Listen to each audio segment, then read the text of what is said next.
Well, E&P companies, I think, are specializing for three reasons. Number one, because they can. We're in an environment that has the ability, if you need a service, you can find someone that does it, okay, and specializes in it. And if you need something done, you can do that and specialize. In other words, the system is large. We have great capital markets.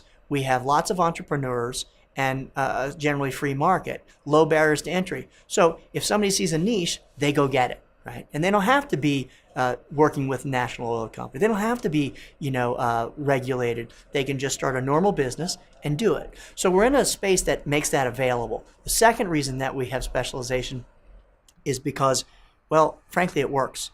Okay, specialization, you could argue, is the secret to the Industrial Revolution, right? As we do things more narrowly, we focus and we get better at them, right?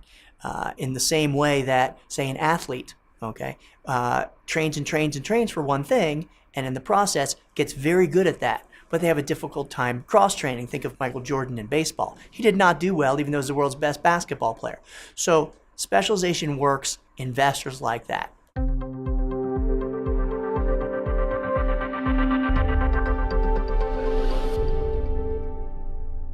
We do feel like those are largely invisible risks. It's specialization is one of those things that works great until it doesn't, okay?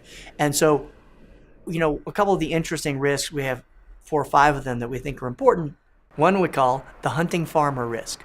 This is where if you have moved and specialized in an asset that's already in the development stage, right? What that means is that you now don't explore much anymore. And in the process, you sort of atrophy, okay, that capability. That's not something that you want to spend money on, and so you kind of forget how to do it, right?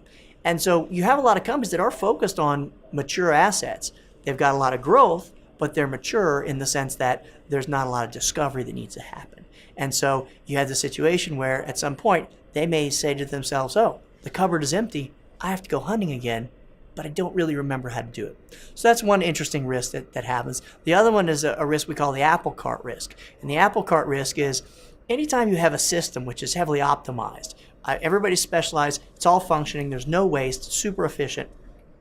It's like that apple cart where the apples are stacked to keep them from rolling off, but then something upsets it, something exogenous, some volatility comes and it ruins everything. I think you have a good example of that risk here in Colorado with Proposition 112. So you're looking at a situation where you have 5 or 6 companies in the Wattenberg play, which is wholly in Colorado. And these guys are dynamite. They've been crushing it for the last couple of years. But now, bam, this event comes and they only have one option. They have no optionality in their portfolio and it's hurting them.